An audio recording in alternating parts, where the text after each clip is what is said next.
Hello' friends, আপোনালোক সকলোকে মোৰ চেনেল ফুড ইন কিটচেনলৈ স্বাগতম জনাইছোঁ।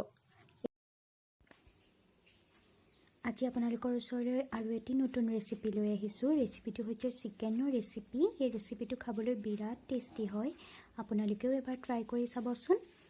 এই ৰেচিপিটোৰ বাবে আমাক লাগিব চিকেন, এয়া 250 গ্ৰাম আছে, দুটা মিডিয়াম চাইজৰ পিঁয়াজ, এইখিনি আমি স্লাইচকৈ কাটি লৈছোঁ, এটা বিলাহী,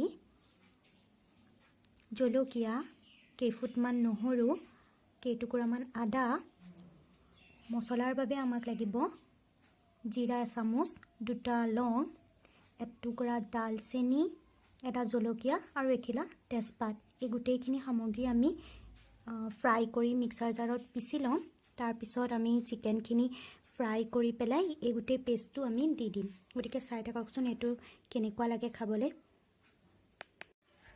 এতিয়া গেছত হাই ফ্লেমত কেৰাহীটো গৰম হ'বলৈ দিলোঁ আৰু এচামুচমান তেল দিলেই হ'ব। বৰ্তমান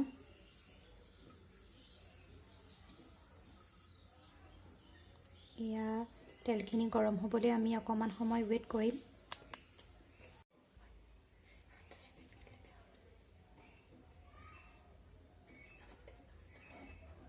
এতিয়া কেৰাহীত প্ৰথম আমি জিৰাকেইটা দিম,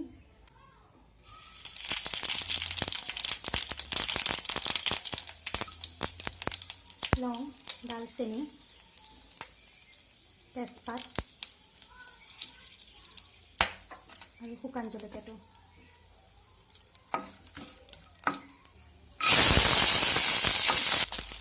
নহৰু কেইফুটো তেলত দি দিলোঁ। ইয়াতে আদা কেইটুকুৰো দিম।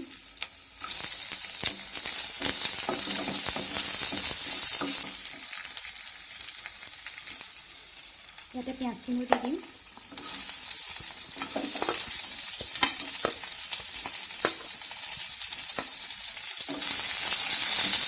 এইখিনি অলপমান কালাৰ চেঞ্জ হোৱালৈকে আমি ভাজি থাকিব লাগিব।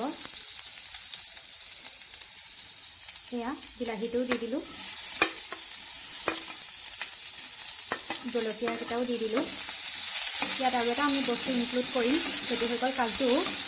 এইখিনি অকণমান ৰংটো সলনি হোৱাৰ পিছত আমি কাজুটো দিলেই হ'ব।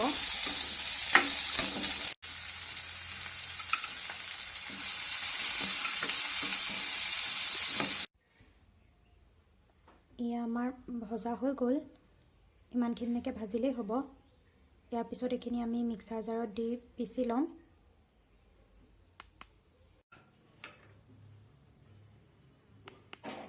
এতিয়া কেৰাহীখনত তেল অলপ দিম।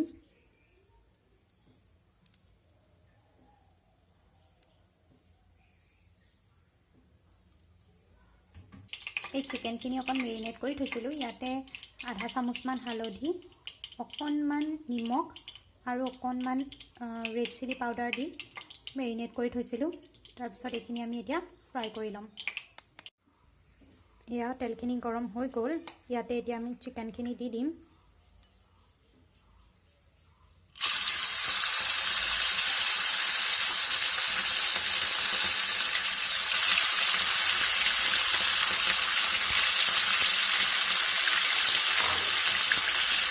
আৰু এইখিনি এতিয়া অলপ ফ্ৰাই হ'ব দিম। এয়া চিকেনটো ফ্ৰাই কৰা হৈ গৈছে। এতিয়া আমি ইয়াত কাঢ়ি ল'ম চিকেনটো। তাৰপিছত ইয়াত বাকী মছলাখিনি দিম। এয়া আমাৰ পেষ্টটো ৰেডি হৈ গ'ল। ইয়াত আপোনালোকে পেষ্টটো পিছাৰ সময়ত আপোনালোকে অকণমান গাখীৰ দি ল'ব পাৰে, তেতিয়া আৰু ধুনীয়াকৈ মিহি হৈ যায়। এতিয়া বাকী ৰোৱা তেলখিনিত গোটা জিৰা অকণ এড কৰিম।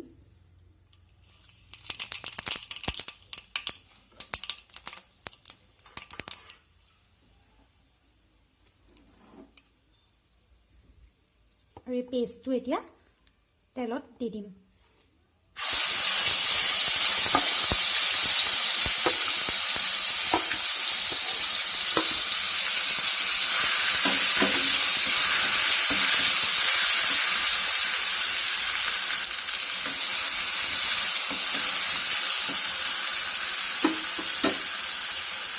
ইয়াত মছলাৰ ভিতৰত দিম হালধি,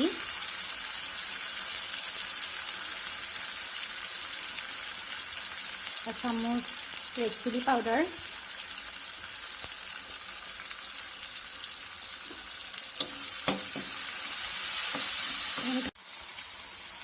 এইখিনি 2 মিনিটমানৰ কাৰণে ফ্ৰাই কৰিলেই হ'ব। এতিয়া মছলাখিনি ভাজা হৈ গৈছে।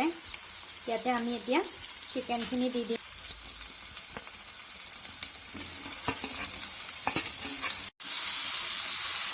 ইয়াত চিকেনটো দি এতিয়া মিক্স কৰি দিছোঁ ভালকৈ।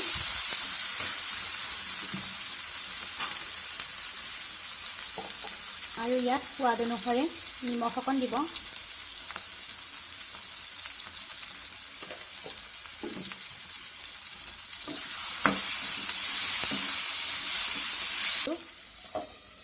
অলপ টাইম ঢাকি দিব। এয়া ফ্ৰাই কৰা হৈ গৈছে। ইয়াতে এতিয়া গৰম পানী দিব লাগিব।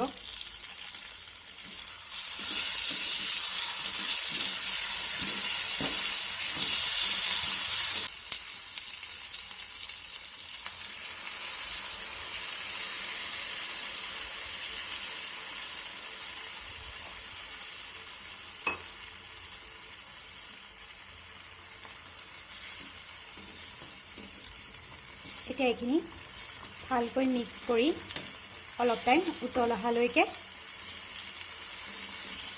ৰৈ দিম।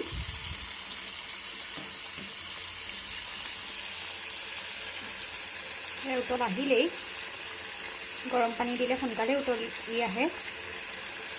কালাৰটো বহুত ধুনীয়া হৈছে।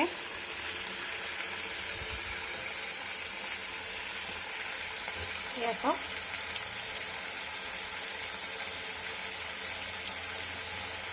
ইমান যে ধুনীয়া গোন্ধ আহিছে।